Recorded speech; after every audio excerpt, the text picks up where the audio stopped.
Rajat Bose with his sense of the charts right now joins us from the Kolkata studio. Rajat, good having you. Thanks so much for joining in. What's the sense, Rajat? Thursday was a very minor breakout on the upside which got sold into in Friday's session. Today we are down almost 1%. You think we are headed lower this week or probably the next 12 to 15 days?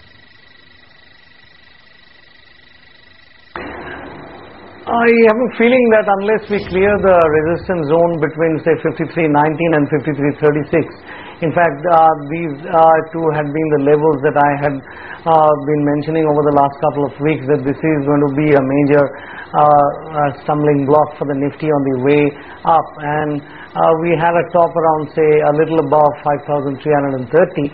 But to answer the second part of your question, that whether we are headed for lower levels, for that we need the Nifty going below 5240 decisively. Unless that happens, it would be more like a range bound sideways consolidation kind of a move.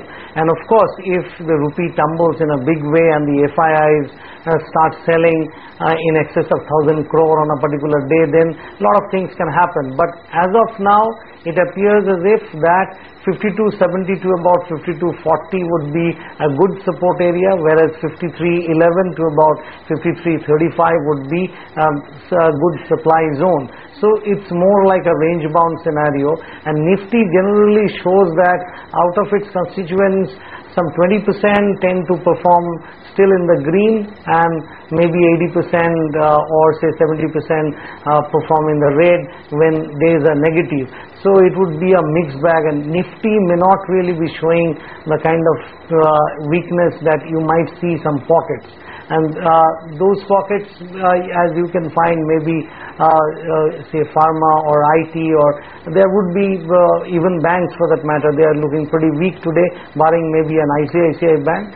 Overall, it will be a mixed bag. I'm not expecting too much of a downside right away, unless of course Europe starts giving jitters in a big way once again. Sure, and you've been talking about how the broader markets are also down and out today, and some of the top losers there include the likes of a Pantaloon Retail, India Cements, as well as BEML, as Neeraj pointed out. So how would you check in on some of these names on the charts, Rajat? Pantaloon, BEML and India Cements.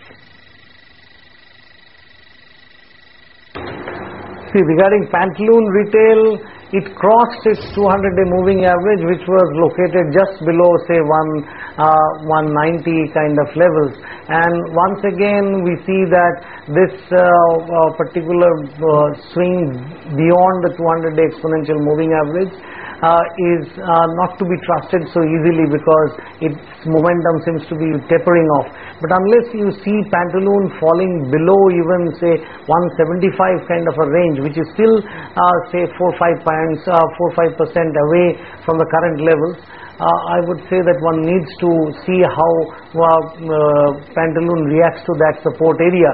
In fact, the whole range between 180 and 175 is a support area for your Pantaloon Retail. Regarding India Cements, I would say that this is one stock that one should actually buy at lower levels instead of really getting too bothered about it.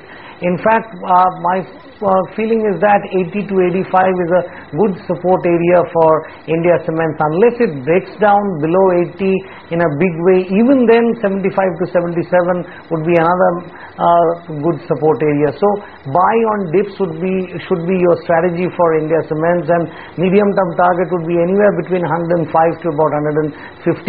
And the other stock that you mentioned, that is BEML, this is one stock that is a bit weak stock.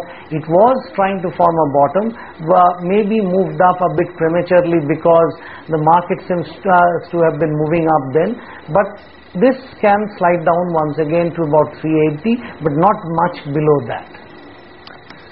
Okay, that's BEML playing with one bad news after the other, 4% down in the session today as well. So those are some high movers in trade on the upside or on the downside. Can somebody initiate a short trade or a long trade on Ranbaxy at the current levels?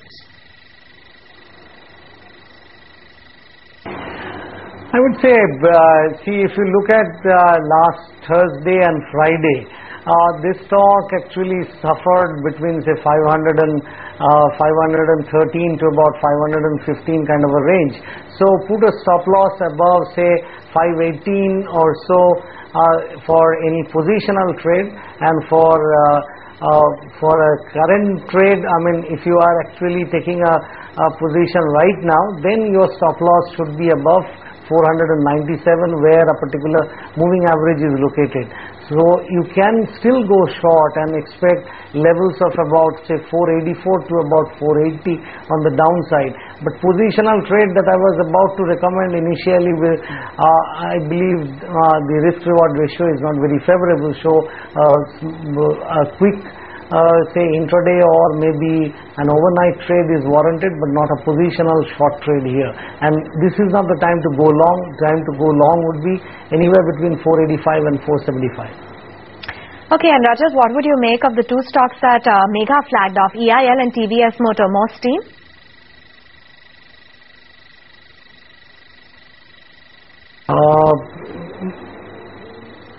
You said Engineers India? Engineers India and TVS Motor.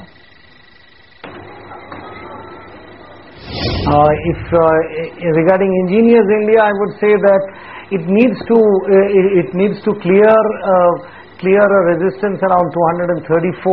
I mean, it appears that intraday it has actually done so. So once it stays above that 234 kind of range on a closing price basis, then you can expect it to move up by another 10 rupees. And the 200-day exponential moving average is located around 243.85 as at Friday. So there is still some upswing left. So for a quick short-term trade from 238 to 244 with a stop below 234, if that is acceptable, comfortable, then definitely that can be done, because it is attracting good volumes in today's session.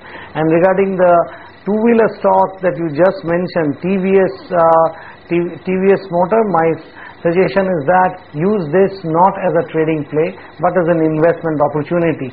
Say if somebody is holding Hero MotoCorp, maybe that stock is doing much better, but this stock is giving you much better risk reward ratio, because if you put a stop loss here, say maybe below say 32, or for that matter below 30, you can expect on the upside a minimum of 45. Going forward, you can expect even 55. So from a relative return percentage point of view, TVS Motor is a good bet among the two-wheeler stocks compared to say a Bajaj Auto or Hero MotoCorp. Maybe they attract a lot of following. This may not be, but this is actually forming a bottom. So it's a good investment opportunity at current levels.